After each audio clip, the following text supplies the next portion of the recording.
Subscribe कीजिए आपके अपने YouTube channel education for CBSE को और बेल आइकन को दबाइए ऐसे ही वीडियोस देखने के लिए। तो आ गए हैं आप तो प्यारे बच्चों, आज के इस वीडियो में हम लोग क्या बात करने वाले हैं। आज की इस वीडियो में हम लोग बात करने वाले हैं क्लास 8 जियोग्राफी का चैप्टर नंबर 5 जिसका नाम है इंडस्ट्रीज। प्यारे बच्चों, इंडस्ट्री सुनकर आपके मन में क्या आता है? देखिए प्यारे बच्चों, जो इंडस्ट्री होती है वो हम लोग सुनते हैं तो हमें पता चलता है जैसे कोई फैक्ट्रीज हो गई, कोई कारखाना हो गया, जहाँ पे कोई भी चीज़ बनती हो। ठीक, तो आप लोग सही सोचते हैं। ऐसी कोई जगह प्यारे बच्चों, ऐसी कोई जगह जहाँ पे इकोनॉमिकली कोई भी चीज़ का प्रोडक्शन होता है जिससे कोई फ़ायदा हो, छोटा मोटा फ़ायदा नहीं, थोड़ा बड़ा फ़ायदा हो, उसी को प्यारे बच्चों हम लोग क्या कहते हैं? इंडस्ट्री। इंडस्ट्री सिंपली किसे कहते हैं? जहाँ पे किसी भी इकोनॉमिकली फ़ायदा होने वाली चीज़ का प्रोडक्शन हो। जैसे जैसे मान लीजिए प्यारे बच्चों, आयरन की इंडस्ट्री, वहाँ पे आयरन का मैन्युफैक्चर होता है। और क्या इंडस्ट्री हो सकती है प्यारे बच्चों? तो स्टील इंडस्ट्री हो सकती है। तो ये सब प्यारे बच्चों इंडस्ट्रीज जो होती हैं उसका हमें फ़ायदा क्या होता है? देखिए प्यारे बच्चों, इंडस्ट्री से बहुत कुछ फ़ायदा होता है। पहला फ़ायदा प्यारे बच्चों यही होता है कि इंडस्ट्री से लोगों को क्या मिलती है? जॉब मिलती है, बहुत सारे लोग वहाँ पे काम कर सकते हैं। दूसरी बात, इंडस्ट्री से कंट्री की इकोनॉमी भी बढ़ती है, मतलब कोई भी देश ज़्यादा अमीर भी हो सकता है, गरीब भी हो सकता है। तीसरी बात, इंडस्ट्री प्यारे बच्चों हम लोग को सुविधा देती है, मतलब नई नई चीज़ों का प्रोडक्शन करेगी तो हमारे फ़ायदे के लिए ही ना करेगी। और प्यारे बच्चों क्या करती है इंडस्ट्री का? प्यारे बच्चों एक डिसएडवांटेज भी होता है कि इसमें से पोल्यूशन सबसे ज़्यादा निकलता है। तो ये इसका क्या हो गया प्यारे बच्चों? डिसएडवांटेज हो गया।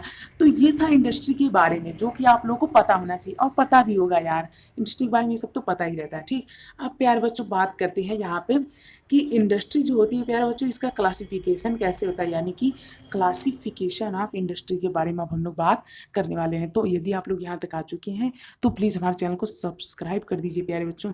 ये देखिए अभी मैं लाता हूँ।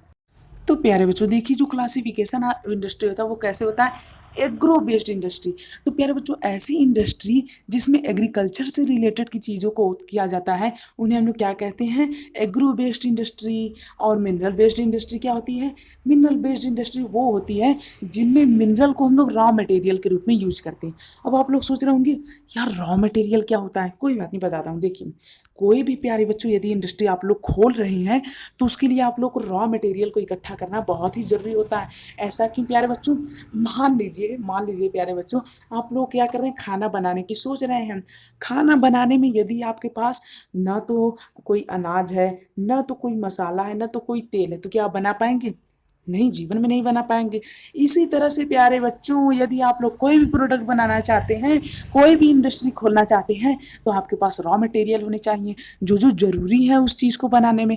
जैसे मान लीजिए प्यारे बच्चों, खाना बनाने में जो जो ज़रूरी रहता है वो आपके पास रहना चाहिए, उसी प्रकार से रॉ मटेरियल भी रहना चाहिए। तो उसी प्रकार से प्यारे बच्चों मिनरल बेस्ड इंडस्ट्री किसे कहते हैं? जिस इंडस्ट्री में हम लोग मिनरल को रॉ मटेरियल के रूप में लें उसे कहते हैं mineral based industry. Marine based industry वो इंडस्ट्री प्यारे बच्चों जहाँ पे समुद्र से हम लोग क्या लेते हैं? रॉ मटेरियल लेते हैं। जैसे कि मान लीजिए प्यारे बच्चों, समुद्र से यदि हम लोग कोई भी रॉ मटेरियल लेते हैं तो उसे क्या कहेंगे? Marine based industry. Forest based industry क्या होती है? जो फॉरेस्ट के रॉ मटेरियल को यूज़ करती है। बहुत सिंपल है, देखिए। एग्रो बेस्ड इंडस्ट्री जो एग्रीकल्चर के रॉ मटेरियल को यूज़ करे। मिनरल बेस्ड जो मिनरल को, मैरीन जो सी वाटर को, मतलब जो सी के चीज़ होते हैं। और फॉरेस्ट क्या? जो फॉरेस्ट की चीज़ों को यूज़ करे रॉ मटेरियल के तौर पे। तो बहुत आसान है। तो कोई भी ऐसी इंडस्ट्री जो रॉ मटेरियल को यूज़ करती है तो वो इंडस्ट्री क्या करती है? अपने प्रोडक्ट का फॉर्मेशन करती है, उसे चाहे जो कुछ भी बनाना हो। अब देखिए प्यारे बच्चों, साइज़।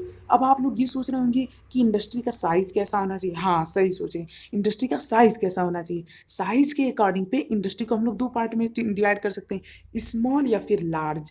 या तो आप छोटी इंडस्ट्री खोलें या तो आप बड़ी इंडस्ट्री खोलें। ठीक है, ये आप पे डिपेंड करता है। अब प्यारे बच्चों बात करते हैं ऑनरशिप, यानी कि किसकी रहेगी इंडस्ट्री? प्राइवेट सेक्टर की रहेगी या फिर जॉइंट सेक्टर की या फिर कम्युनिटी सेक्टर की? यानी कि प्यारे बच्चों यहाँ पे इंडस्ट्री को हम लोग क्लासीफाई कर रहे हैं। तो अब मान लीजिए कोई व्यक्ति है वो अकेले ही अपनी इंडस्ट्री खड़े करना चाहता है, तो क्या हो जाएगी? ये हो जाएगी प्राइवेट सेक्टर इंडस्ट्री। अब मान लीजिए यही दो व्यक्ति एक इंडस्ट्री खड़ा करना चाहते हैं, मान लीजिए ये है राम, ये है श्याम, ये दोनों दोस्त आपस में मिलकर इंडस्ट्री खड़ी कर रहे हैं, तो इसे क्या कह सकते हैं? ज्वाइंट। या फिर कभी कभी प्यारे बच्चों ज्वाइंट ऐसे भी हो जाता है कि दो कंपनियां आपस में मिलकर भी कर लेती हैं और उन्हें ज्वाइंट का करार दे देती हैं, मतलब कि कह देती हैं कि ये कंपनी क्या हो गई, अब ज्वाइंट हो गई है। तो इस प्रकार से प्यारे बच्चों यहाँ पे होता है। जैसे कि यहाँ पे कभी कभी क्या होता है कि यहाँ देख सकते हैं आप लोग, इंडिविजुअल और ग्रुप ऑफ पीपल और स्टेट के द्वारा भी कभी कभी कोई भी फैक्ट्री यहाँ पे चलाई जाती है, ठीक है। तो जैसे कि यहाँ पे बताया गया कि मारुति उद्योग लिमिटेड इसका एक एग्जाम्पल है। अब कोऑपरेटिव सेक्टर की जो इंडस्ट्रीज होती है वो क्या होती है, ये वो इंडस्ट्री होती है प्यारे बच्चों जो कि owned and operated by producer and supplier of raw material, यानी कि जो रॉ मटेरियल का प्रोड्यूसर है। रॉ मटेरियल क्या होता है प्यारे बच्चों, वो चीज़ें जो हमें नेसेसरी होते हैं किसी भी इंडस्ट्री प्रोडक्शन के लिए। अब मान लीजिए कोई भी इंडस्ट्री है वो पूरा आयरन से चलती है, मतलब कि लोहा से चलती है। अब मान लीजिए उस इंडस्ट्री का रॉ मटेरियल क्या हुआ, लोहा हुआ यानी आयरन हुआ। तो प्यारे बच्चों यदि वही इंडस्ट्री के मैनेजर यानी जो मैनेजर हैं वही आयरन को बना भी रहे हैं और आयरन को भेज भी रहे हैं अपने दूसरी जगह पे, ताकि उसका कोई नया प्रोडक्ट जैसे कि मान लीजिए हथौड़ा बन सके, ठीक। तो प्यारे बच्चों ये कौन सी इंडस्ट्री होगी, ये हो गई कोऑपरेटिव इंडस्ट्री। क्यों, क्योंकि यही रॉ मटेरियल बना रहे हैं और यही रॉ मटेरियल से नई चीज़ भी बना रहे हैं।